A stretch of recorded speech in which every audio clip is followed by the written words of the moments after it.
sens de ce thème dans la recherche corporelle.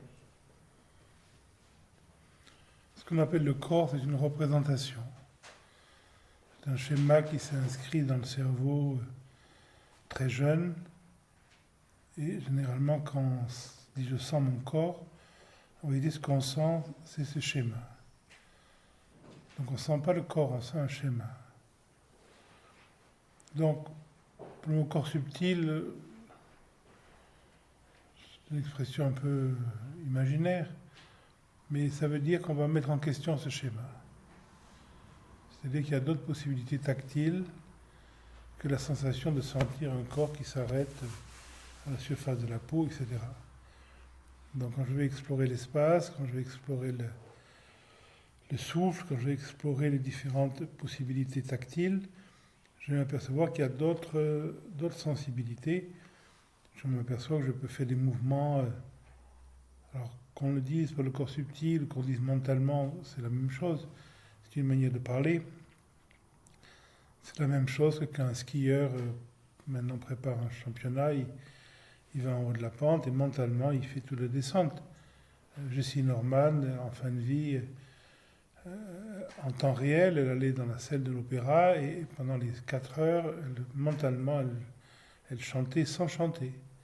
Mentalement, c'est la même chose. Alors est-ce que c'est le corps subtil? Est-ce que c'est... pour moi, ça ne veut pas dire grand-chose. En vérité, c'est des régions du cerveau qui sont généralement peu employées. Donc le cerveau est très peu utilisé, on emploie extrêmement peu de possibilités. Donc il y a en nous d'autres possibilités tactiles de sentir le corps que de manière de densification, tension, contraction, défense. Donc ce qu'on appelle le corps subtil, ça voudrait dire trouver d'autres zones tactiles qui sont disponibles quand les zones de densité, de pesanteur, de pression, de l'odeur sont atténuées. C'est pour ça qu'on va vous demander souvent de déposer. On va déposer un bras sur l'espace, on va déposer le bras sur le sol. Mais quand quelque chose est déposé, c'est mort. Ensuite, il faut l'habiter. Et ensuite, on va sentir, etc. On va habiter. Le corps doit être habité. On dépose d'abord la densité sur les points de contact. Et ensuite, quand la densité a quitté, il y a une espèce d'intensité tactile, un peu comme une effluve tactile qui se répand dans le corps. Et vous allez sentir, cet effluve ne s'arrête pas au corps. C'est un peu comme quand vous voyez une femme qui vous attire, 3 mètres, vous sentez déjà la personne, ou un arbre qui vous attire, c'est la même chose. Donc, voilà, avant de toucher l'arbre, on sent l'arbre, et ensuite le contact physique, c'est une forme de prolongation. Donc, c'est ces éléments-là, c'est des éléments organiques. Certainement, dans les temps futurs, on pourra expliquer ce qu'on veut dire par corps subtil avec une imagerie cérébrale. Pour l'instant, ce n'est pas le cas. Donc, prenez pas le mot corps subtil de manière spirituelle, de manière romantique, de manière imaginaire, mais comme une autre possibilité tactile d'explorer ce qu'on appelle le corps, ce qui plus tard, vous verrez, ne veut rien dire, ce qu'on appelle le mot corps ne veut rien dire, mais ce que généralement on représente comme étant le corps de manière cérébrale. C'est une sensation de localisation, de densité, de pesanteur, de je me sens ici, je suis ici, voilà la preuve, je suis là, je touche le sol, voilà, je sens le corps. Un jour, je m'aperçois que c'est un imaginaire, c'est une fabrication, il y a autre chose qui est là, qui est beaucoup plus vivant, beaucoup plus tactile, beaucoup plus souple, beaucoup plus élastique. Et cette élasticité qu'on va développer sur le plan tactile. Et ensuite, il y a ce qui nous intéresse surtout, c'est cette corrélation sur le plan psychologique. Parce que la sensation d'un corps dense, d'un corps de défense, d'un corps de sécurité, va avec un mental de préhensivité, d'affirmation, de mémoire. Et quand le corps devient souple, devient aérien, devient élastique, le mental devient également élastique. Donc on perd ses certitudes, on perd ses opinions, on perd son savoir, et l'écoute, le non-savoir, devient beaucoup plus vivant. C'est ça qui nous intéresse. Nous, on passe par le truchement tactile du corps, mais ce qui nous intéresse, c'est la transformation à un niveau affectif, à un niveau psychologique. Je ne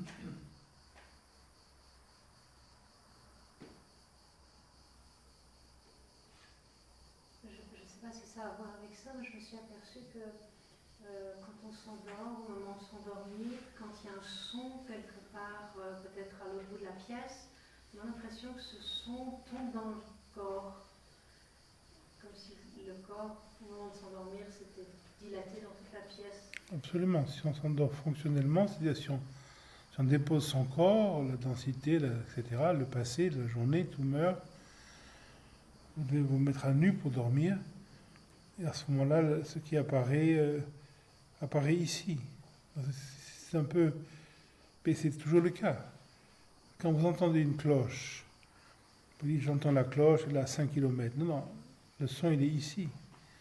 C'est une représentation cérébrale de dire j'entends une voiture à 5 km, à 10 km. On l'entend toujours ici. Quelle que soit la source sonore, on entend ici. Donc, à un moment donné, on travaille sans représentation. Et à ce moment-là, le corps devient comme une immense oreille. Et effectivement, les sonorités ou les odeurs, les goûts, etc., apparaissent dans cette immense écoute, mais qui n'est plus un ici localisé, qui est un ici partout. Et finalement, il faut s'endormir comme ça, et si on s'endort comme ça, le matin, progressivement, le corps se réveille, la pièce se réveille, le monde se réveille, l'image se réveille. C'est pour ça que le moment de s'endormir est très important. Pas s'endormir dans le corps, jamais s'endormir fatigué. Quand on est fatigué, on doit défatiguer le corps avant de dormir. On prend une douche froide, il y a différentes possibilités. Mais ensuite, je dois lever la fatigue et ensuite je m'endors clairement, intensément. C'est très important comment on s'endort.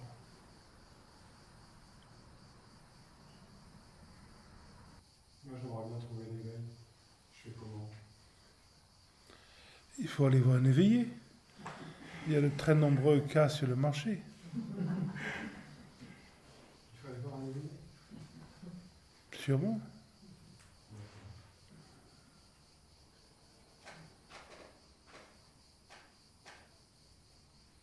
On fait comment pour le trouver?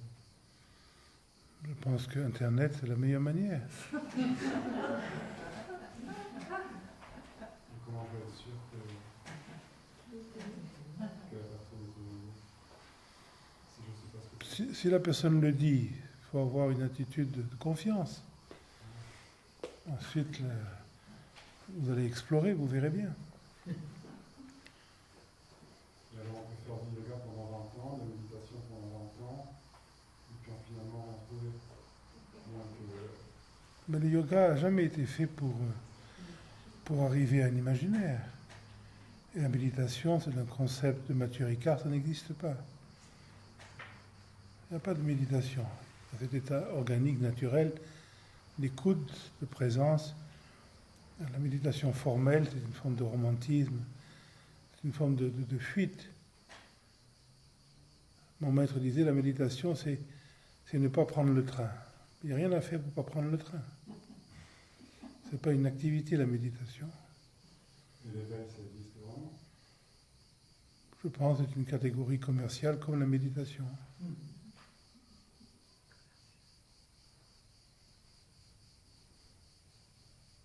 Donc c'est pas la peine de chercher finalement. Mais surtout que vous cherchez dans votre mémoire. Donc vous allez uniquement rencontrer ce que vous connaissez déjà. Vous ne pouvez jamais découvrir l'inconnu.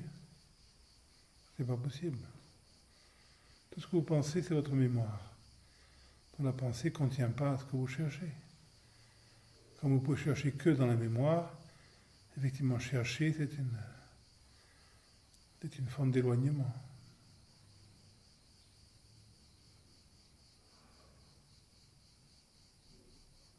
Mais pourquoi chercher quoi que ce soit? La vie est maintenant, elle est dans l'instant, elle est dans cette écoute, dans cette simplicité. Il n'y a rien à fabriquer. Pourquoi vous la cherchez quoi que ce soit? C'est une forme de mépris de la vie finalement. Ça va pas ce qu'il y a maintenant? Vous pensez vraiment qu'il manque quelque chose?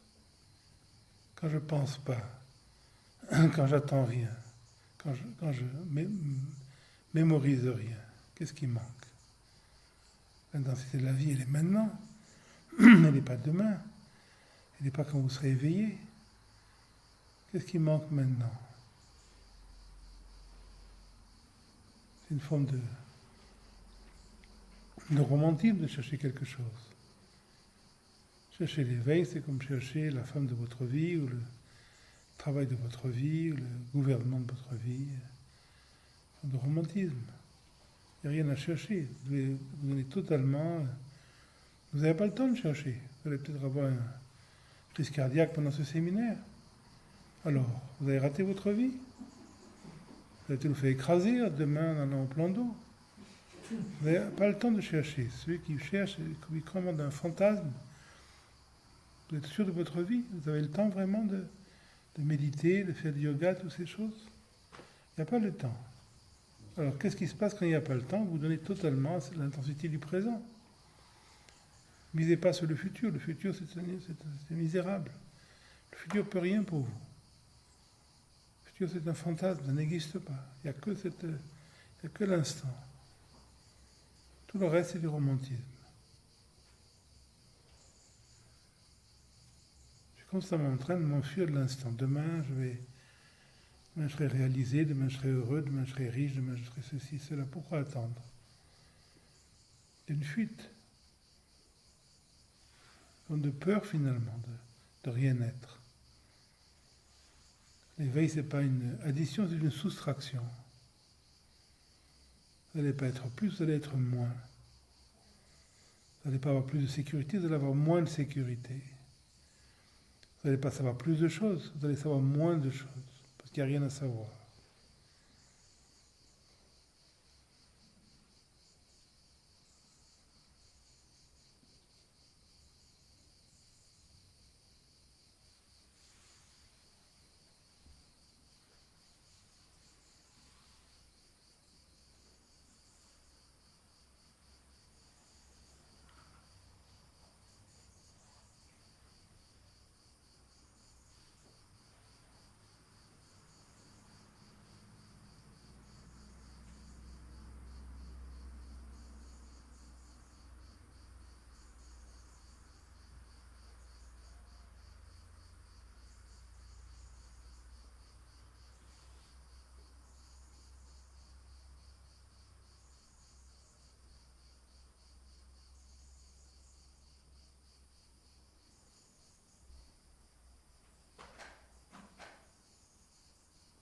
Donc la vie n'est de rien. Je m'excuse. La vie n'est de rien. Enfin, c'est le rien qui prédomine. Vous savez, le mot vie, c'est quoi? C'est un concept.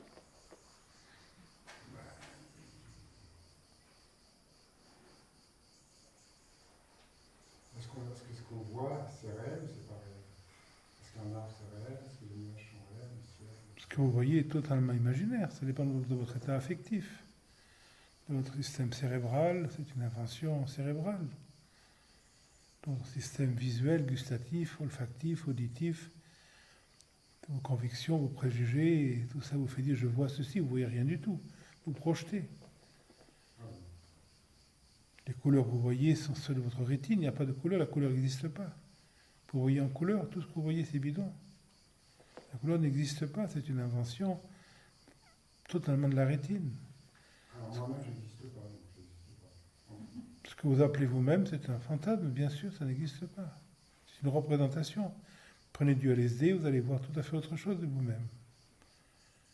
Ce ne sera pas plus vrai, ce ne sera pas plus faux. Bien sûr, ce que vous pensez de vous-même, que vous pensiez être un homme brillant, que vous pensiez être un imbécile, ça n'existe pas, c'est une représentation. Que vous pensiez que vous avez réussi votre vie, vous avez raté votre vie, c'est une représentation. Tout ce qu'on peut penser est une représentation idéologique.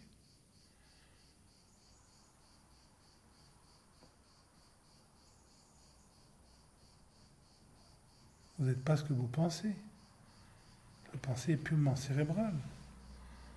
Mangez telle chose, vous fumez telle chose, vous prenez telle drogue, on stimule votre cerveau de telle ou telle manière, vous allez penser ceci, penser cela.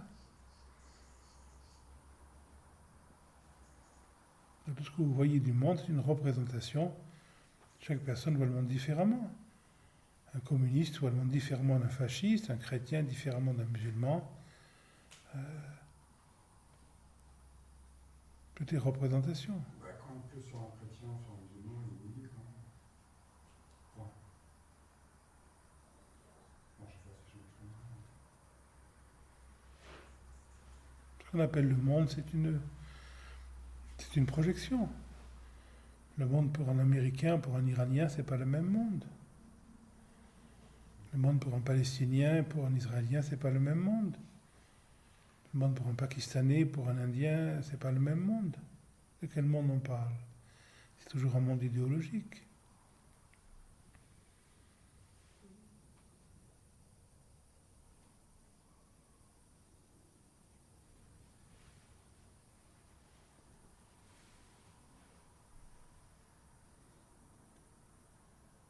Si vous demandez à un jeune homme amoureux comment est le monde, il va vous dire c'est merveilleux. Et puis quand il a un cancer, quand on vient d'égorger sa fiancée, on va dire alors qu'est-ce que c'est la vie? Il va dire c'est terrible. Alors la vie c'est terrible ou c'est merveilleux? Tout ce qu'on pense est une représentation de notre état affectif.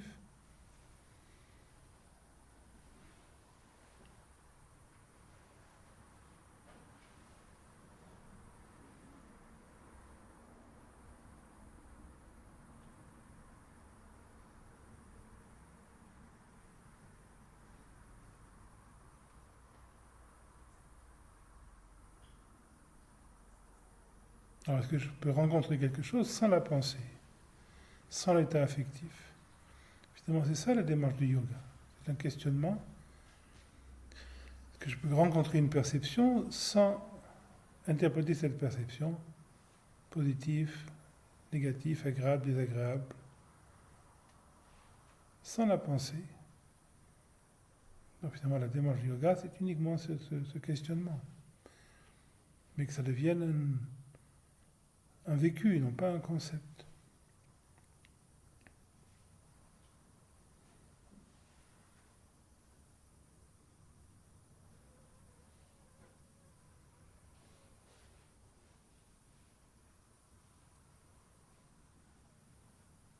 Et comment faire la différence entre le vécu et le concept?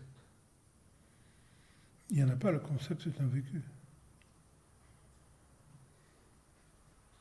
Mais le concept n'est pas négatif, il ne faut pas le voir de manière négative. Mais se rendre compte que tout ce qu'on pense est une représentation de notre état affectif. Pensez quelque chose, on prend un marteau, on vous brise le genou, vous allez penser autre chose.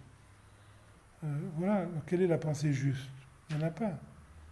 La pensée dépend de notre état physique, de notre état cérébral, de notre état affectif. Donc on enregistre ces éléments.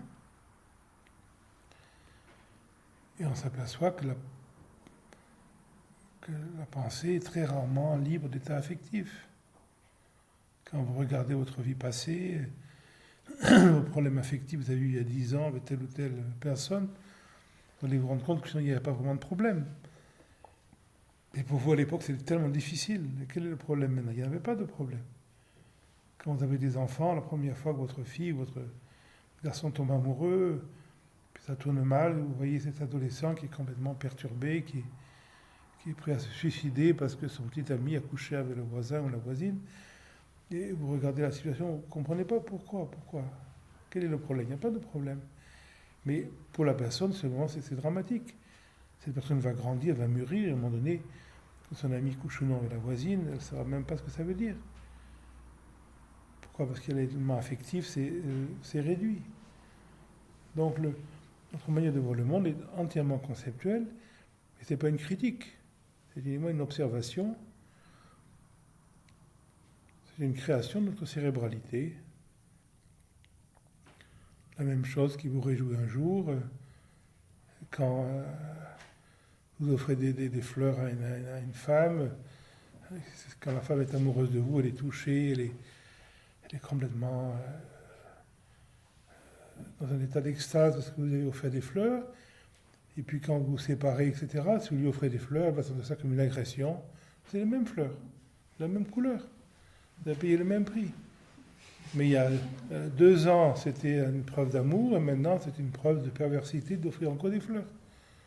Les fleurs, c'est des fleurs. Et le psychisme humain, dans sa pathologie, imagine les fleurs comme étant une chose extraordinairement une forme d'amour, comme étant au contraire une forme de vulgarité, de stratégie, etc. Bon, on doit voir comment on fonctionne. Joyeusement.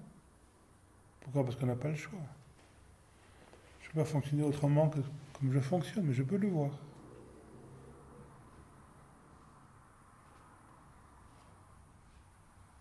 On voit comment on fonctionne, mais est-ce qu'on cherche à s'améliorer ou est-ce que ça n'a aucune importance? L'amélioration, c'est une forme d'imaginaire. Ça veut dire savoir ce qui est juste. Qu'est-ce qui est juste ? Ce qui est juste, c'est une représentation religieuse, idéologique. Mais si vous n'avez pas d'idéologie, vous n'avez pas de juste ou d'injuste. Qu'est-ce qui est juste ? Vous savez vraiment ce qui est juste, ce qui est injuste ? Moi, je ne sais pas ce qui est juste ou injuste. On voit ce qui arrive. Qu'est-ce qui est vraiment juste ? Si vous êtes fasciste, si vous êtes communiste, si vous êtes chrétien, si vous êtes hindou, vous savez ce qui est juste et injuste. Si vous êtes israélien ou palestinien, vous savez quelle est la juste frontière. Mais sinon, moi je ne sais pas quelle est la juste frontière du Cachemire. Je comprends le point de vue pakistanais, je comprends le point de vue chinois, je comprends le point de vue indien. Ces 3 points de vue, de leur point de vue, paraissent justes. Mais si on n'a pas de point de vue, moi je ne sais pas quelle est la juste frontière. Dans le juste et l'injuste, c'est uniquement une question idéologique, elle est respectable. Mais on ne se situe pas dans une idéologie, on comprend l'idéologie de l'autre. Moi je comprends les gens d'extrême droite, les gens d'extrême gauche, mais je n'ai pas d'idéologie. Pourquoi faire ? Dans l'idée de s'améliorer, c'est une forme de... C'est respectable, mais c'est une forme de romantisme. Et c'est toujours dans un sens idéologique. Si vous rentrez dans la SS, il y avait effectivement un travail d'amélioration, de purification. C'est respectable. Mais pour moi, c'est idéologique.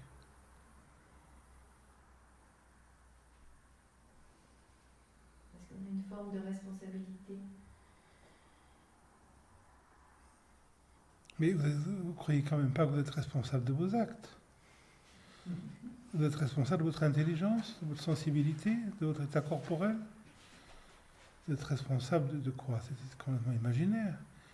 Vous êtes responsable, si votre mari vous trompe, de faire une dépression ou d'être complètement inaffecté. Vous êtes responsable quand vous voyez un enfant se faire écraser, de vous évanouir à la vue du sang, au contraire, d'avoir une adrénaline qui se déploie en vous, d'être vraiment actif. Vous êtes responsable de votre sexualité, de vos goûts sexuels. Vous avez décidé ça ? De quoi vous êtes responsable ? La responsabilité, c'est une valeur juridique, mais ce n'est pas une valeur psychologique.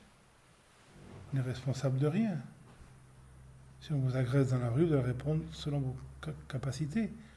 Mais moi j'ai d'autres capacités, on va répondre différemment tous les deux. On n'est pas responsable de nos capacités. Donc, la responsabilité, c'est une valeur sociétale, c'est une valeur juridique, mais il n'y a pas de responsabilité psychologique. Vous n'êtes pas responsable de votre capacité. Quand la société juge que vous êtes responsable ou non, c'est ses critères. Chaque société a des critères légèrement différents sur qui est responsable, ce qui ne l'est pas. Vous allez payer différemment ce qu'on va appeler vos actes. Mais au niveau psychologique, qu'est-ce que c'est votre responsabilité ? C'est complètement imaginaire. Et c'est très important de se rendre compte de ça, parce que tant qu'on se sent responsable, on est de la pâture pour les psychologues. On nourrit les psychologues. La culpabilité. Si je suis responsable, je me sens coupable.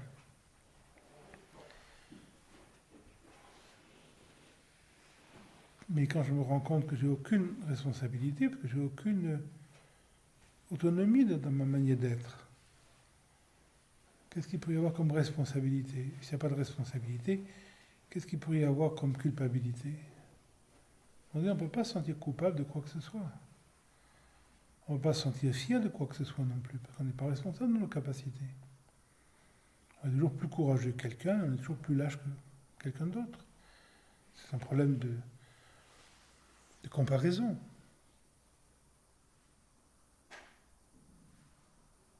Donc, à un moment donné, il n'y a pas d'appropriation possible. Mais c'est normal que la société ait des critères de jugement. Moi, je n'ai aucun problème que la police dise la limitation juste c'est telle vitesse, et qu'en Allemagne on dit c'est telle vitesse, et puis en Amérique c'est telle vitesse, et en Chine c'est telle vitesse. Moi je ne sais pas ce qui est juste, je pense que tout est juste. Du point de vue de celui qui impose une législation. Mais je ne me sens pas... Je ne suis pas cette législation. Je la respecte ou non. Je ne la respecte pas, je paie les conséquences. Mais je n'ai pas de querelle possible avec une loi. Ça ne veut pas dire que je respecte la loi. Mais si je ne la respecte pas, je n'ai pas de problème psychologique avec des conséquences. Et si je la respecte, ce n'est pas parce qu'elle est juste, c'est parce qu'elle me paraît fonctionnelle sur le moment. Je ne sais pas ce que c'est une loi juste, je ne sais pas ce que c'est une loi injuste non plus.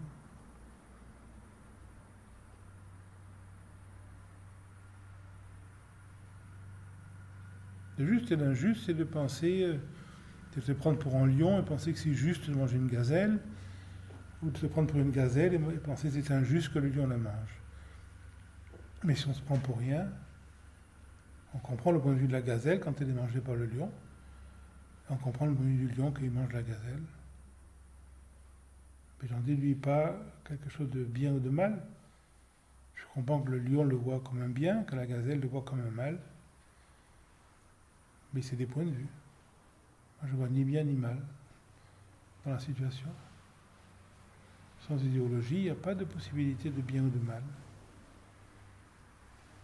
Par contre, la société est tout à fait a le droit de décider pour la cité, on est obligé d'avoir une limitation de vitesse, que les gens sont trop stupides pour conduire correctement. Donc, au lieu de dire aux gens, quand il y a quelqu'un qui traverse, on s'arrête, on met des feux rouges. Et même quand personne traverse, on s'arrête, c'est stupide. Mais l'être humain est tellement ridicule que s'il n'y avait pas de feu rouge, on écraserait plus de monde. Donc les gens ne comprennent pas que quand quelqu'un traverse, il faut s'arrêter, on met des feux rouges. Ça répond à on va dire, la bêtise ambiante de la société. C'est pas grave. Mais c'est pas juste. C'est ce que c'est. Donc la responsabilité, c'est une valeur juridique, mais il n'y a aucun autre poids. Et quand vous comprenez ça profondément, vous ne pouvez plus avoir de culpabilité, ce qui est très important. Quelqu'un qui n'a plus de culpabilité est vraiment libre, parce qu'il ne projette plus un échec, ni une réussite. Ne projetez vraiment rien. Passé, c'est fini, c'est mort. Ça n'existe pas. Le futur, c'est une hypothèse, ça n'existe pas non plus. Et sans passé, sans futur, vous avez cette intensité du présent. Là, sur cet plan, vous êtes vraiment responsable. Pas personnellement, mais vous occupez un poste de totale responsabilité, sans aucune responsabilité.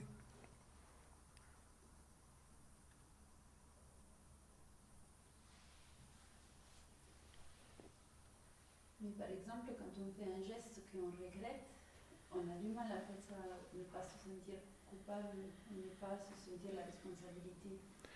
Bien sûr, c'est un schéma très, très marqué, mais quand on fait un geste, on l'assume. Il n'y a rien à regretter. Si on écrase quelqu'un en voiture, je comprends très bien que la famille de cette personne m'en veuille, etc.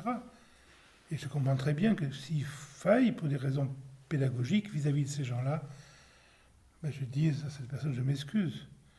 Mais moi, je ne m'excuse jamais. Je ne m'excuse jamais intérieurement. Si j'écrase quelqu'un, je l'assume. Je ne m'excuse pas. J'assume la chose. Mais par contre, pour me mettre au niveau des gens qui vivent dans un imaginaire, il y a des gens à qui il faut dire je m'excuse. Alors on le dit. Et ça, c'est vrai. Des fois, dans la rue, il y a des gens qui vous bousculent. On dit je m'excuse. Ça leur fait plaisir. Ça évite une problématique. C'est pas... Mais intérieurement, on ne s'excuse pas. Parce Parce qu'on n'est pas responsable. Donc, quand vous faites un geste, que vous dites que vous avez regretté, si vous pensiez, vous pouviez être autrement. Regardez mieux, vous ne pouviez pas ne pas faire ce geste. Vous ne pouviez pas ne pas réagir comme ça. Vous ne pouviez pas ne pas agir comme ça. On a touché en vous quelque chose, intérieurement, et vous avez réagi comme ça. On tape avec un marteau sur votre genou, le tibia se lève, ça ne peut pas être autrement. Si je dis certaines choses, et je vous demande certaines choses, vous allez réagir, ça ne peut pas être autrement. Pour l'instant. Dans d'autres temps, je vous dirai les mêmes choses, je ferai les mêmes choses, vous allez moins réagir, on n'est plus réagir. Mais ce n'est pas un choix. Il y a des choses qui vous faisaient réagir avant, mais vous ne réagissez plus. Et maintenant, il y a des choses qui vous font réagir, qui un jour vont plus vous faire réagir. Mais vous ne pouvez pas ne pas faire ce que vous avez fait. Il faut vraiment l'accepter. Pas l'accepter moralement. La moralité, ça n'a pas de sens, mais l'accepter fonctionnellement. Il faut assumer ce qu'on fait. On écrase quelqu'un, on écrase quelqu'un. Il faut le faire clairement, intensément. Ensuite, on s'adapte à la société autour. Comme la société est moralisatrice, vous pouvez des fois faire semblant de regretter. Si un juge, si vous passez devant un juge, les juges sont des gens d'extrême prétention et les juges aiment bien que les gens s'excusent. Donc, pour éviter de passer 20 ans en prison et en passer que 10, vous allez dire je m'excuse, je regrette, je n'aurais pas dû. Vous allez 10 ans en prison. Si vous dites au juge, j'assume ce que j'ai fait, j'ai écrasé cette personne, c'est comme ça, je devais l'écraser, vous prenez 20 ans. Donc, par respect pour la stupidité du juge, vous allez vous excuser, ça c'est fonctionnel. Il n'y a aucun problème, on doit s'adapter toujours à l'environnement, à la capacité intellectuelle de l'environnement. Mais intérieurement, moi je ne m'excuse de rien, quoi que je fasse. Si j'écrase quelqu'un, je ne m'excuse pas intérieurement. Mais je peux m'excuser extérieurement. Tout ce que j'ai fait, tout ce que je fais, je le revendique. Pourquoi est-ce que ça ne peut pas être autrement ?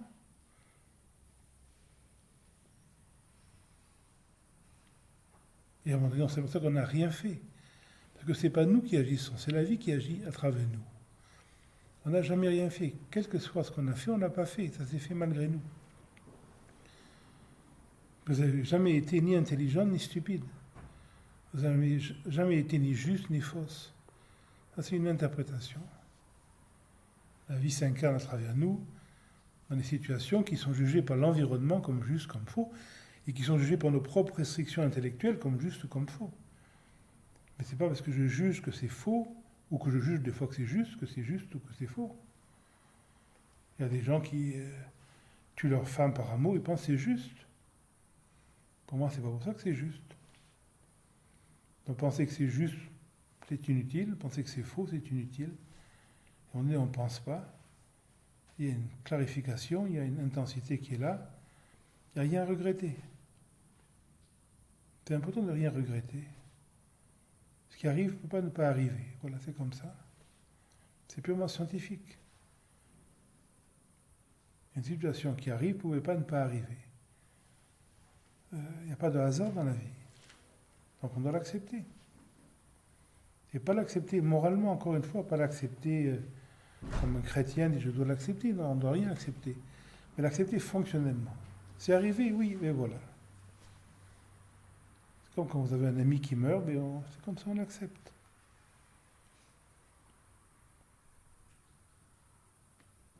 Vous verrez à un moment donné l'idée de vous culpabiliser parce que vous avez fait ça, ou de vous enorgueillir parce que vous avez fait ça, ça quitte complètement. Vous ne pouviez pas faire autrement que ce que vous avez fait. Mais peut-être, dans un certain temps, la même situation ne créera pas la même réaction. Avant telle situation, vous vous rendez vraiment agressif, et peut-être en 3 mois, la même situation ne va plus vous rendre agressif. Ça, c'est possible, ça, on se rend compte. Mais quand la situation vous rend agressif, vous n'y pouvez rien. Voilà, à cette époque, telle situation me rendait vraiment agressif, me rendait vraiment triste. Puis un jour, je me rends compte que la même situation me rend plus triste du tout, me rend plus agressif du tout. Pourquoi ? Parce que mon écoute a changé. Je deviens plus disponible à ce qui est là. Ça, on peut se rendre compte. Mais il n'y a rien à regretter.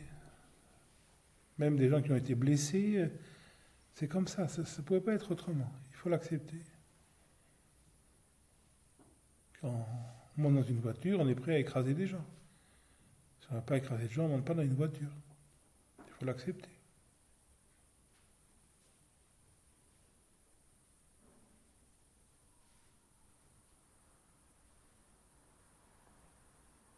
Et dans votre vie, il y aura des tas de gens qui vont être heurtés par vous, qui vont se sentir abusés par vous, qui vont se sentir méprisés par vous, etc. Il y en a d'autres qui vont vivre autrement.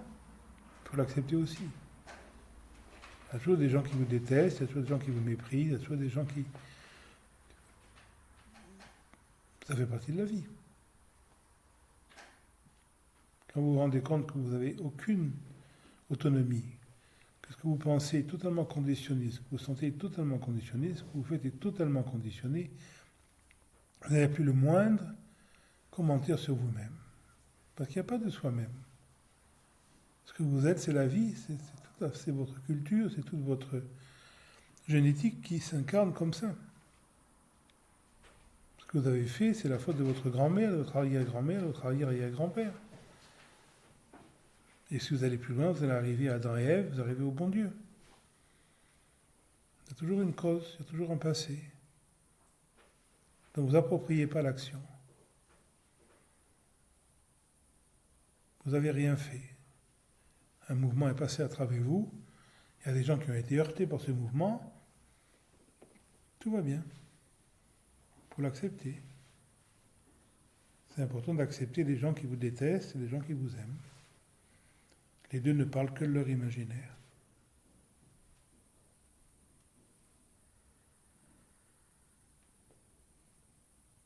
Et derrière l'être imaginaire que nous sommes, on est qui?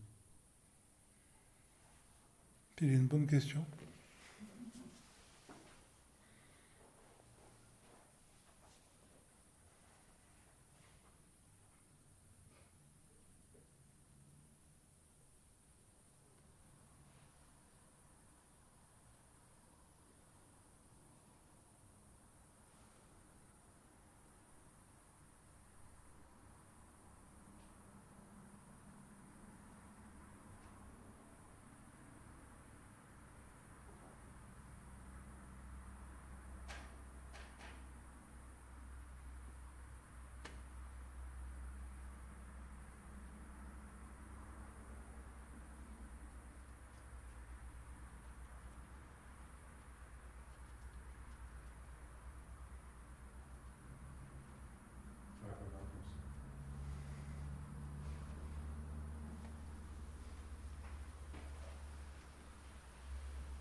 que chanter le mantra Om fait partie de la pratique du yoga du Cachemire? Chanter le mantra demande une extraordinaire pratique. La prononciation des labiales, gutturales, palatales doit être vraiment apprise de manière traditionnelle. C'est un art qu'on ne connaît pas en Occident. Si vous vivez longtemps à Bénarès, que vous appreniez la prononciation des différents phonèmes, a une valeur. Chaque partie du mot Om doit être raisonnée à différentes régions du corps, etc. C'est un art d'une extrême complexité qui est tout à fait traditionnel, qui fait partie du yoga du Cachemire. C'est plutôt d'autres mantras qui vont être utilisés au Cachemire, mais celui-là est toujours considéré comme le son primordial. C'est le seul son, le seul mantra qui traverse les 3 états, le Om, le Pranava. Mais ça demande un énorme travail.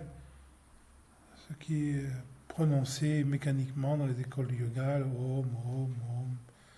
Ce n'est pas des mantras, ça pourrait éventuellement se rattacher à ce qu'on appelle les kirtans ou les bhajans en Inde, qui sont des répétitions plus ou moins organiques, qui amènent une forme de tranquillisation des gens pour des gens agités. C'est pas faux. C'est pour ça que toutes les religions affectives, que ce soit les dires islamiques, que ce soit chez les chrétiens, les messes, les chants amènent une forme de pacification. Mais c'est extrêmement limité. Vous sortez de l'église, vous sortez du chant des kirtans, des bhajans dans un ashram en Inde, et vous êtes un peu tranquille, mais dès que quelqu'un va se moquer de l'image de vous-même, vous allez revenir à la même pathologie, à la même défense, à la même affirmation. Mais ça a une valeur religieuse. Dans le Shivaïm du Cachemire religieux, ça a tout à fait sa place. C'est pas ce dont on parle ici. Et pour la prononciation purement métaphysique des mantras qui existent dans l'approche cachemirienne, ça demande un travail. Il y a quelques personnes qui l'enseignent en Europe. Il y a, plutôt en Inde, il y a Mark Dikowski à Bénarès qui enseigne, il y a Boris Madjanovic à Mysore qui enseigne également. Il y a Bettina Baumer à Bénarès également qui enseigne ces prononciations. Ça demande de passer de nombreuses années en Inde. C'est tout à fait traditionnel. Mais pour celui qui voudrait se priver de cet apprentissage rituel, à ce moment-là, on rentre dans une forme d'imaginaire.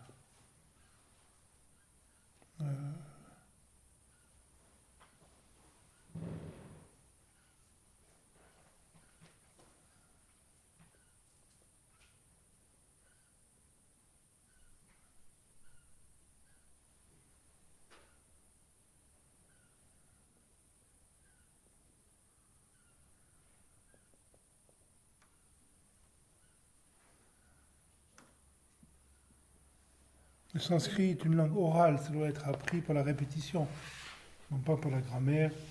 Donc ça demande un travail très spécifique.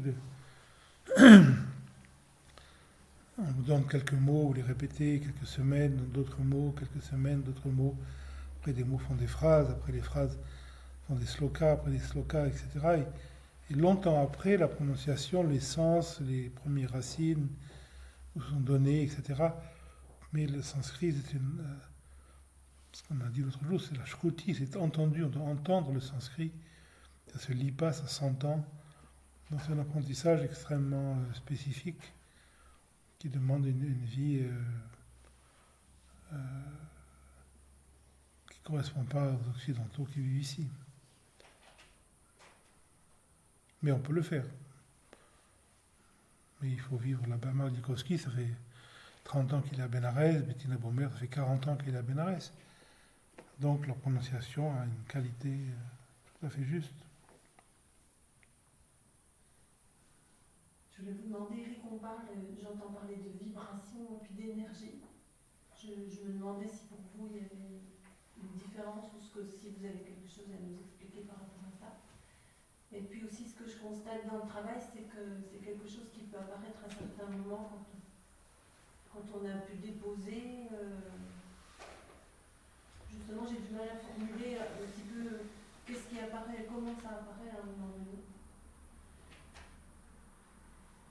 savez, les mots n'ont pas de sens. Donc le mot énergie, le mot vibration, c'est des mots qu'on emploie. Des fois on le formule d'une manière, des fois d'une autre. Mais ne cherchez pas le sens des mots, cherchez ce que vous ressentez. Et ce que vous ressentez, il n'y a pas à l'exprimer. Il faudrait perdre l'habitude de vouloir exprimer ce qu'on ressent. En Californie, peut-être ça a sa place, mais ici, il n'y a rien à exprimer, il n'y a rien à penser. Vous devez rester en deçà de la pensée, en deçà de l'exprimable.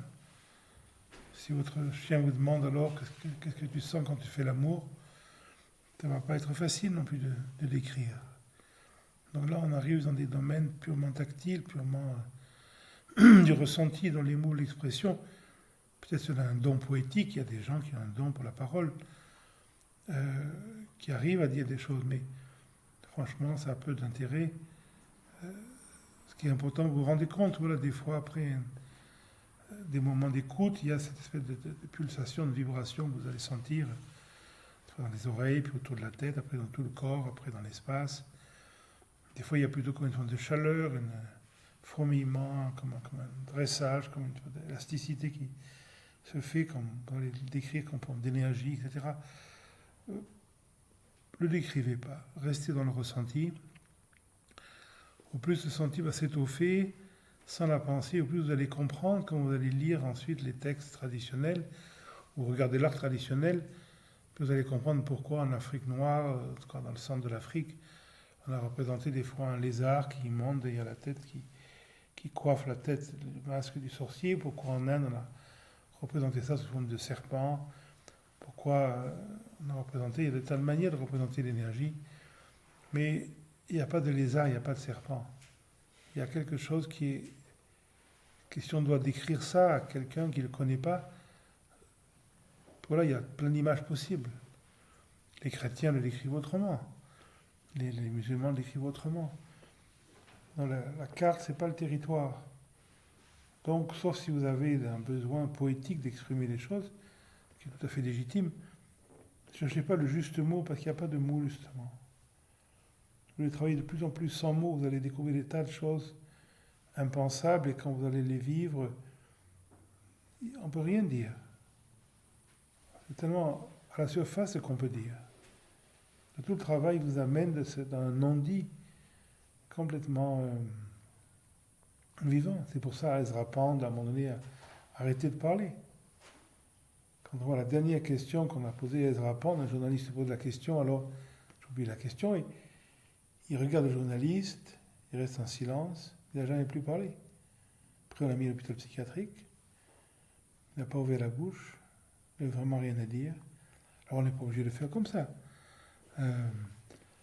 Même si c'est tout à fait respectable. Mais ensuite, vous ne parlez pas pour exprimer ce que vous avez vécu, vous parlez pour respecter la convivialité de la simplicité ambiante, on va dire. Donc, vous parlez à votre chien, à votre chat, à votre mari, au voisin, au policier qui vous arrête, au inspecteur des impôts. Des fois, il faut parler. Mais c'est purement fonctionnel. Il n'y a rien à décrire, ce qu'on sent au niveau du cœur, qu'est-ce qu'on peut décrire? Au plus vous allez explorer la vie, au moins vous pourrez parler. Les gens qui parlent, c'est qu'ils n'ont rien senti. Au plus quelqu'un parle, au plus c'est qu'il ne sent rien.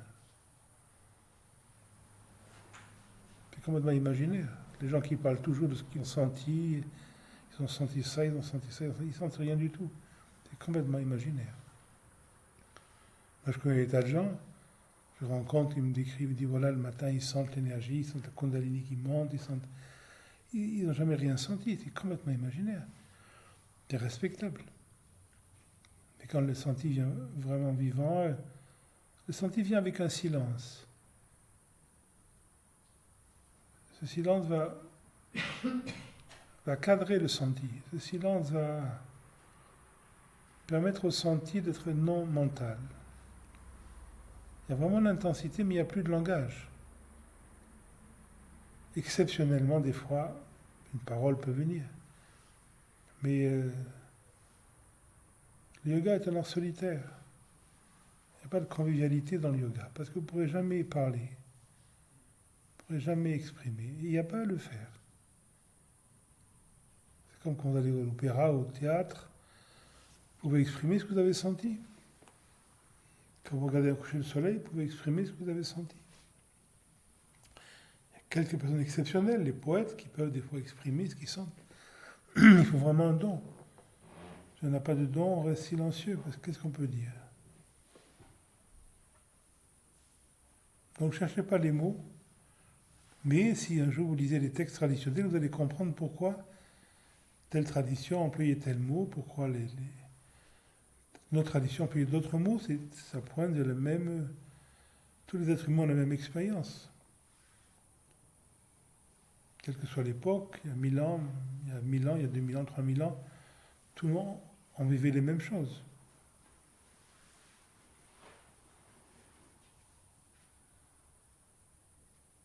Donc vous ne perdez pas dans la recherche de mots. Plus dans nos langues modernes, il y a très peu de mots. Déjà, si vous connaissez le sanskrit, ou le chinois, ou le perse, ou l'arabe, vous allez déjà avoir un vocabulaire qui est beaucoup plus... Dans le bouddhisme tibétain, il y a 18 mots pour désigner l'énergie. En Inde, c'est pareil. Et encore, chaque école en Inde a une spécificité. Dans le Shivaïsme du Cachemire, on va vous parler des 12 kalis, qui sont les 12 émissions, résorption de l'énergie, etc. Et chaque kali contient elle-même 12 fragmentations. Mais c'est sans fin. Alors ça peut avoir une valeur pour la beauté d'un système philosophique.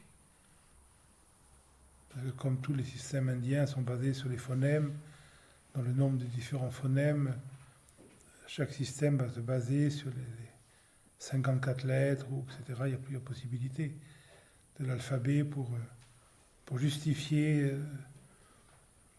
les différentes étapes de l'énergie, depuis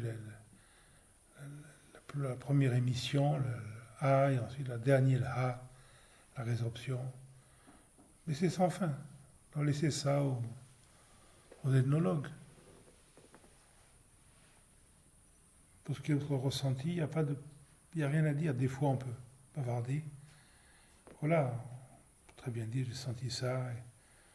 Mais voilà, mais vous pourrez dire très peu de choses.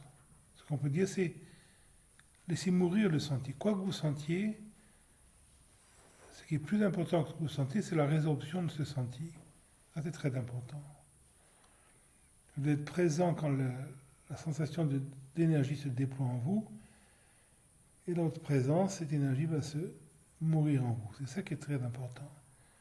Ce qu'on ressent est une sorte de concession. C'est le mouvement de la différenciation et ensuite la résorption qui est important. On devait vivre sciemment l'émission, le point culminant et la résorption de l'énergie. Comme celui qui pratique le mantra va vivre la prononciation du mantra, l'expansion et la résorption des différentes sonorités, toutes les prolongations subtiles du mantra se résorbent à un moment donné dans le silence. C'est ça qui est important. Donc, quelle que soit la perception de la vibration, c'est la résorption de cette perception qui est importante. Donc, l'accent est mis sur l'écoute dans laquelle l'énergie se déploie et se résorbe. Et non pas sur l'énergie. Dans les voies yogiques, on met l'accent sur l'énergie. Mais on arrive à une espèce souvent de saturation de l'énergie, souvent de blocage, où le yogi se trouve dans une énergie qui rend difficile la vie fonctionnelle. Dans l'approche directe, on met l'accent sur la résorption. Donc, quelle que soit l'énergie qui se déploie, je suis l'espace dans lequel cette énergie va à un moment donné se mourir. Cette énergie se meurt dans le silence du cœur. C'est là qu'elle trouve sa véritable place. Donc, je dis, moi, au début, dans le yoga, on met l'accent sur ce qu'on sent. On dit aux gens, sentez ci. On est très sensible. Qu'est-ce qui se passe là? Sentir aux réactions. Et ça, c'est l'introduction au yoga. Quand la personne a mûri, on va lui dire, quoi que tu sentes, ça n'a aucun intérêt. Soit l'espace dans lequel le senti apparaît et disparaît. Mais les premières années du yoga, on pousse l'élève à sentir ses réactions, à sentir la tension. Mais c'est le début. C'est pas ce qu'on sent qui est important. On met l'accent sur l'objet pour sentir l'espace dans lequel l'objet se résorbe. Et quand l'objet se résorbe, le sujet qui perçoit se résorbe également, parce qu'il ne peut pas y avoir de sujet sans objet. Quand il n'y a plus ni sujet ni objet, il y a tranquillité, non-séparation.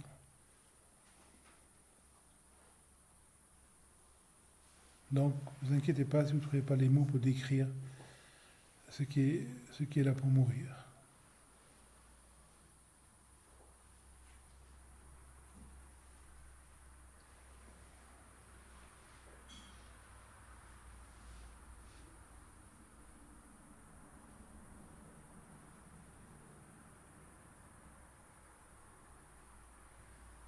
Parfois, lorsque il y a la joie qui apparaît ou la beauté qui apparaît, il y a un mouvement du cœur qui fait qu'on a envie de dire merci ou d'exprimer une forme de gratitude, de reconnaissance. Mais s'il n'y a pas de dualité, est-ce que ça a un sens? Qu'est-ce qu'on doit faire avec ce mouvement du cœur? Finalement, la vie, c'est de remercier. Donc effectivement, quand on est ouvert à la perception, il y a naturellement le remerciement. La forme la plus extrême du remerciement, c'est le travail. Jean Klein disait, travailler, c'est remercier. Donc celui qui est militaire, celui qui est banquier, celui qui est prostitué, celui qui est agriculteur, son travail, c'est ça son remerciement. On vous a donné la chance de vivre la beauté et vous remercier en aidant la société selon vos caractéristiques. Donc l'action, c'est le remerciement. Donc c'est tout à fait organique. Ne vous occupez pas de dualité, non-dualité, c'est des concepts éculés qui n'ont aucun sens. Tous les textes, tous les maîtres non-duels ont fait des hymnes de célébration. Shankara a fait des hymnes à Ganapati, a fait des hymnes à Surya, à Lakshmi, à Vishnu et à Shiva. Abhinavagupta a fait des hymnes à Bhairava, à Siddha Lakshmi, etc. Donc, les maîtres les plus non-duels ont toujours fait des hymnes duels. Pourquoi? Parce que la dualité, c'est l'expression la plus plénière de la non-dualité. La dualité ne peut pas s'exprimer. C'est le silence du cœur. Comment ce silence du cœur s'exprime? C'est la dualité. Dans l'expression, c'est la célébration de la non-dualité. Mais l'expression est toujours duelle. C'est pour ça que Rumi, des fois, dans le Mesnaoui, se présente comme étant l'adorateur, comme étant des fois l'adoré. Des fois, il s'afflige d'avoir perdu Dieu, des fois, il se réjouit d'avoir retrouvé Dieu. Ça, c'est le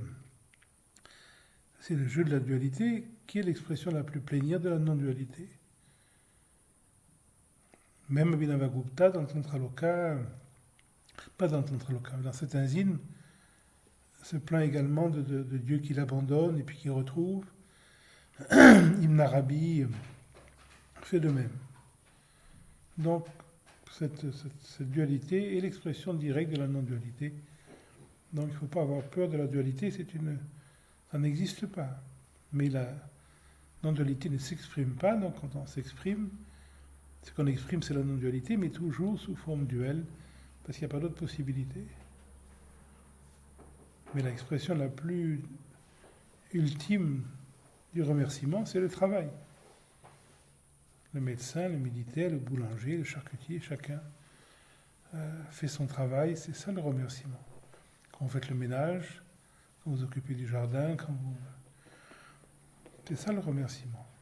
Selon vos caractéristiques, pas selon ce que vous aimez faire, mais selon ce que vous êtes fait pour faire. De mener à bout vos capacités, c'est le remerciement de la vie. C'est pas personnel.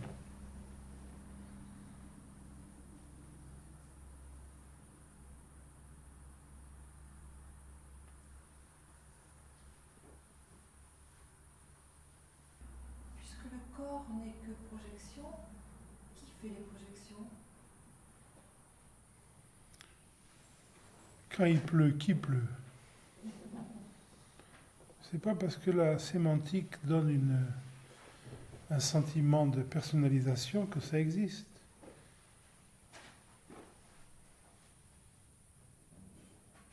Vous constatez, il y a projection. Mais il n'y a pas quelqu'un qui projette. Il y a quelqu'un qui dit projection. Mais pourquoi voulez-vous qu'il y ait quelqu'un? C'est une forme de représentation. Votre cœur bat, vous ne dites pas je bats, je bats, je bats, non, ça bat. Si je vous dis mais qui c'est qui bat? Vous n'allez pas dire je bats, non, le cœur bat. Quand vous marchez, vous ne dites pas je marche, je marche, je marche, non, ça marche. Et quand vous pensez, vous ne dites pas je pense, je pense, je pense, non, ça pense tout seul. On vous montre une image d'un nouveau massacre là, vous pensez à ça, on vous montre l'image de paysage magnifique, vous pensez à ça. Vous êtes pensé, vous ne pensez pas. Il n'y a pas de penseur. Le penseur, c'est une pensée. C'est pas parce qu'il y a pensée qu'il y a un penseur. C'est pas parce qu'il y a marche qu'il y a un marcheur. Pas parce que le cœur bat qu'il y a un batteur. Vous ne dites pas je circule, je circule, je circule. Non, il y a circulation dans le corps. Pourquoi vouloir s'approprier des choses?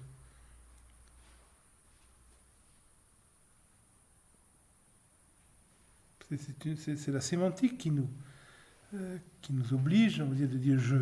Voilà, c'est une manière de parler, mais il ne faut pas le prendre au sérieux. Quand vous dites je pense, vous ne croyez quand même pas penser personnellement.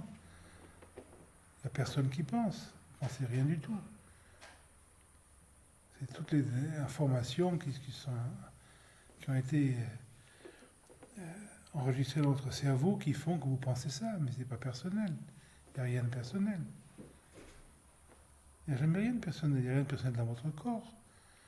Votre foie, votre rate, votre pancréas, il n'y a rien de personnel. Votre cerveau, il n'y a rien de personnel.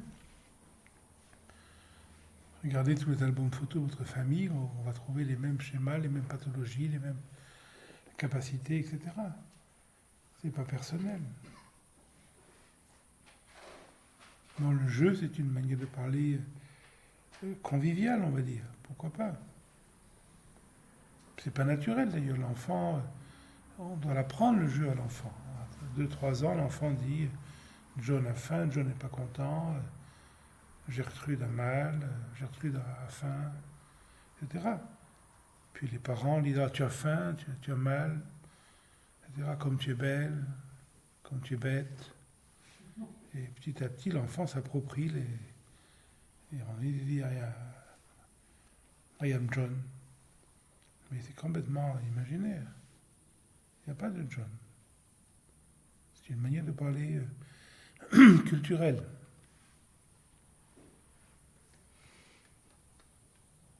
C'est pour ça que d'ailleurs que dans beaucoup de langues, l'arabe, le perse, mais également l'hindi, par exemple l'ourdou, les noms de famille est très important. On ne sait pas qui est qui, parce que c'est l'ensemble qui est important. Presque tous les musulmans s'appellent pareil. Et en Inde, c'est la même chose. Les noms individuels sont tout à fait secondaires. On ne sait pas de qui on parle souvent. Quand on est en Orient, tout le monde s'appelle pareil, mais justement parce qu'il n'y a pas de séparation. La personnalisation, c'est une chose culturelle. En Occident, elle vient avec la décadence de la Renaissance. La plupart des musiques écrites pendant le Moyen-Âge ne sont pas signées. La plupart des vitraux ne sont pas signés, les chansons de gestes ne sont pas signées. Puis à un moment donné, décadence, l'humanisme qui arrive. Et alors les artistes sont obligés de s'approprier leurs œuvres, signent leurs œuvres. Mais avant, les premières musiques occidentales ne sont pas signées. Parce que justement, elles sont passées à travers quelqu'un qui ne se prenait pas pour l'auteur.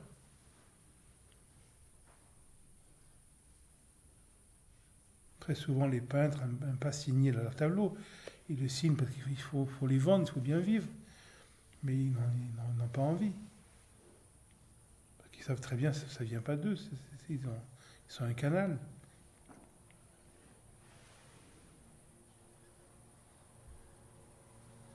La personnalisation, c'est une denrée culturelle. Ce n'est pas une réalité objective.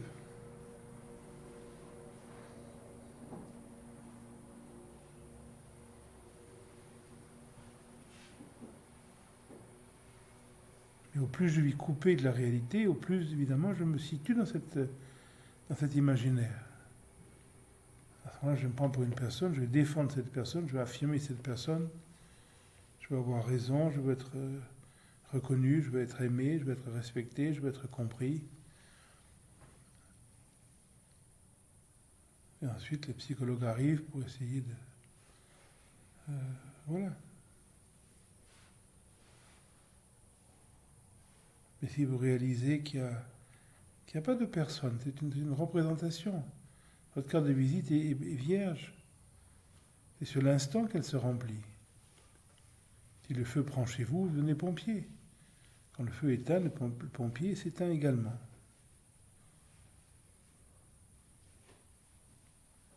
Quand il faut arroser une plante, vous devenez arroseur. Puis quand la plante est arrosée, il n'y a plus d'arroseur.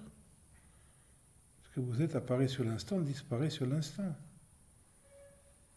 Quand votre fils rentre dans la pièce, le père apparaît, le fils sort, le père disparaît. On n'est pas un père, on n'est pas un fils, on n'est pas une mère, c'est la situation. Vos parents arrivent, ou l'enfant arrive, les parents claquent la porte, l'enfant disparaît. C'est la situation qui nous donne nos caractéristiques. Donc il n'y a rien à se prendre. Vous n'êtes ni une personne, ni un père, ni une mère, ni un amant, ni un enfant, ni un parent, ni tout ça, c'est la situation qui vous crée comme ça. Et vos employés, vous êtes un patron, avec vos patrons, vous êtes un employé, mais qu'est-ce qu'on est profondément? Ni l'un ni l'autre, c'est la situation qui me décrit comme ça. Pour un animal sauvage, je suis une proie, pour une libellule, un moustique que j'écrase, je suis un monstre. C'est l'environnement qui me définit. Qu'est-ce que je suis vraiment? Pour le moustique, je suis un monstre. Pour l'animal qui a faim, je suis une bénédiction. Pour celui qui est plus intelligent que moi, je suis idiot. Celui qui est plus bête que moi, je suis intelligent. Et qu'est-ce que je suis? S'il n'y a personne à côté de moi, ni d'intelligent, ni bête. S'il n'y a pas un animal qui a faim, s'il n'y a pas un moustique qu'on écrase. On n'est rien du tout. C'est la situation qui me définit. La situation s'arrête, la définition s'arrête. Pour la personne, c'est un espace vide dans lequel toutes les caractéristiques apparaissent. Des fois, la stupidité apparaît, des fois l'intelligence apparaît. Mais ce n'est pas parce que la stupidité apparaît en moi que je me sens que je suis stupide. C'est pas parce que l'intelligence apparaît que je me sens intelligent. C'est sur l'instant. L'instant d'après, je serai le contraire. Des fois, la lâcheté apparaît, des fois, le courage apparaît. Je ne suis pas lâche, je ne suis pas courageux.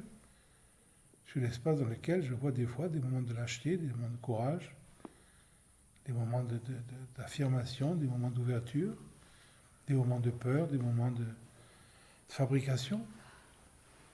Et je ne suis pas fabriqué, je ne suis pas je ne suis rien du tout. S'imaginer être quelqu'un, quelque chose, c'est complètement un imaginaire. C'est une peur.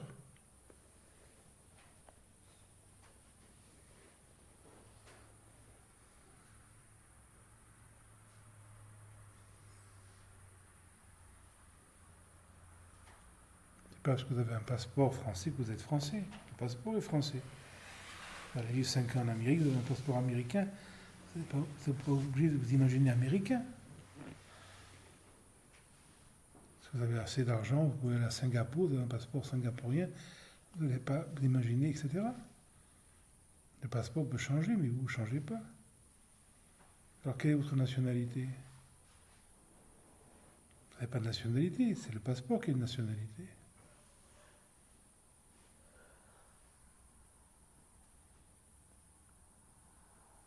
C'est la peur qui crée cette forme d'appropriation.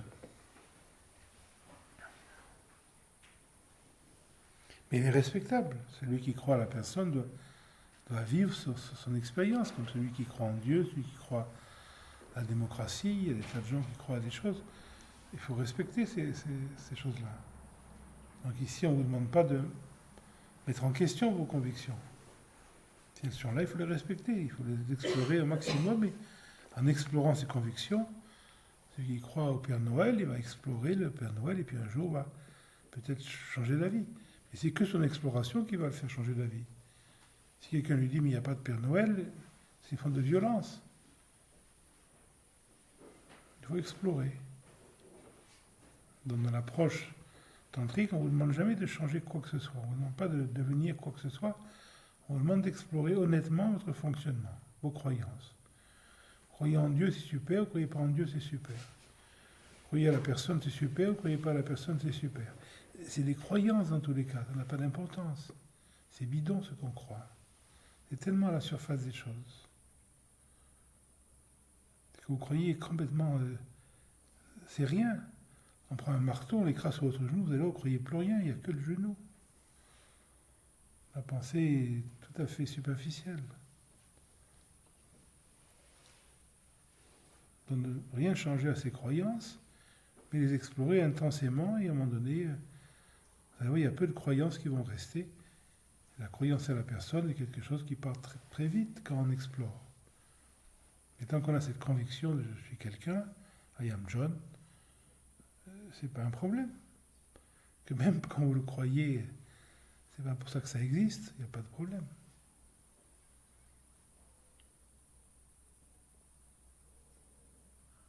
Donc c'est facile, sinon on ne demande rien. C'est une approche sans demande. Tout ce que vous faites est juste, beau. Explorez-le intensément.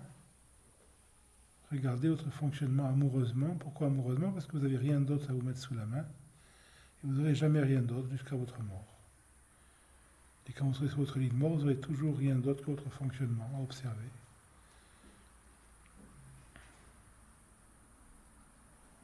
Et quand on observe ce fonctionnement, il y a des constatations qui se font. Et des fois, des convictions qu'on avait profondément, qui étaient vraiment ancrées en nous, qui étaient, des fois, sont mises en question. Mais elles doivent l'être par l'expérience, par l'évidence, pas par une croyance, pas parce qu'on vous dit ça n'existe pas, on s'en fout ce qu'on vous dit. Jamais croire ce qu'on vous dit. Moi, je crois jamais ce qu'on me dit. Ça ne m'intéresse pas ce qu'on me dit. Ce qui m'intéresse, c'est quelle est mon expérience. J'écoute ce qu'on me dit. Ensuite, je vois comment ça résonne. Mais à la fin, il n'y a que l'expérience.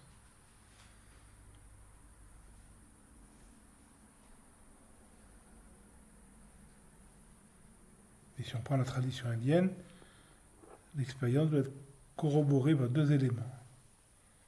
L'expérience doit être corroborée par quelqu'un qui a vécu cette même chose et corroborée dans les textes.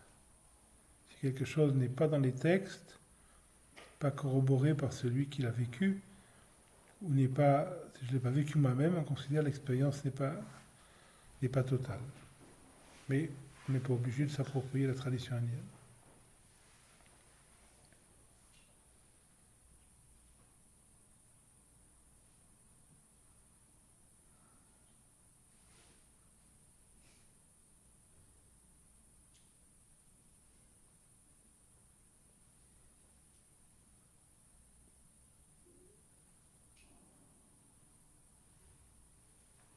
Est-ce que l'âme relève de l'expérience ou de la croyance? C'est un mot chrétien finalement. Donc ça dépend ce que vous mettez dans ce mot.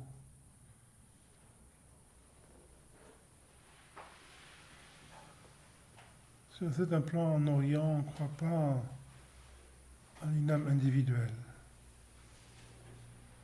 Il y a une expression qui est individuelle, bien sûr. Mais ce que vous êtes profondément n'est pas individuel.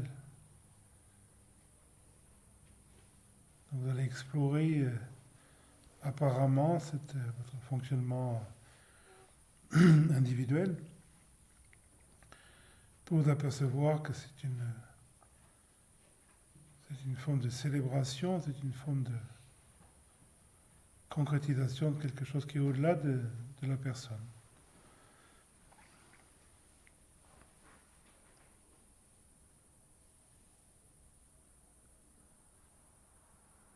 la notion d'âme individuelle ne fait pas partie de l'approche orientale, en tout cas traditionnelle.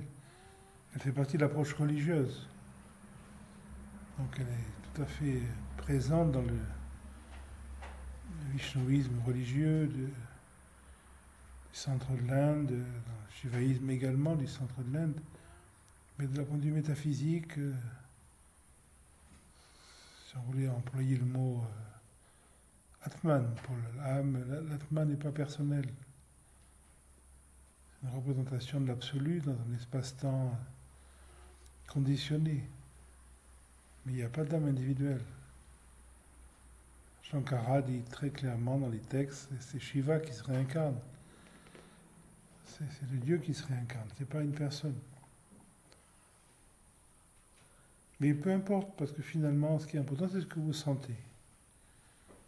Donc vous allez explorer ce que vous sentez, si vous croyez à vous-même sous forme d'âme, pourquoi pas. Explorer le fonctionnement de ce que vous appelez l'âme, et ce qui est important, c'est votre propre évidence. Et l'exploration va amener une forme de simplification pour que ce ne soit plus une croyance, ce soit une expérience effective.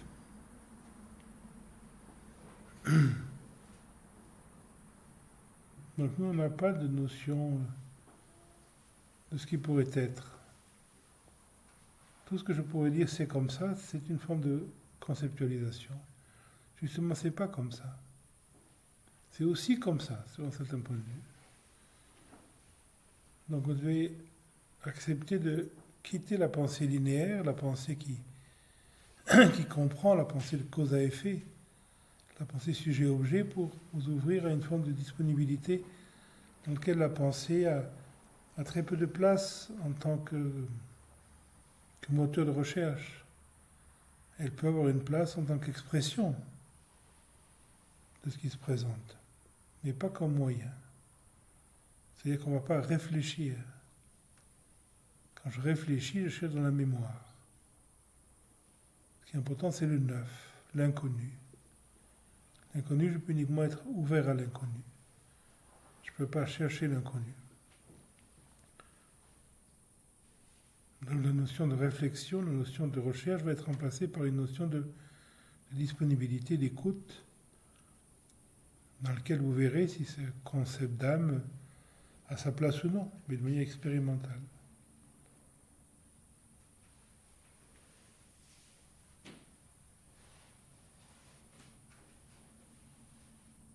Acceptez la réponse de personne. Quand vous dites oui ou non, et alors qu'est-ce que ça peut faire? Ce que je vous dis n'a aucun intérêt. Ce qui est important, c'est votre propre expérience. Trouver des outils qui vous amènent à une conclusion expérimentale. Et c'est quoi l'outil? C'est l'écoute. Il n'y a pas d'autre outil que l'écoute. Écoutez votre vie, votre fonctionnement, comment vous fonctionnez intimement, d'instant en instant. Et tout le temps, vous allez vivre une forme de clarification. Là, vous verrez si ce mot il est justifié ou non.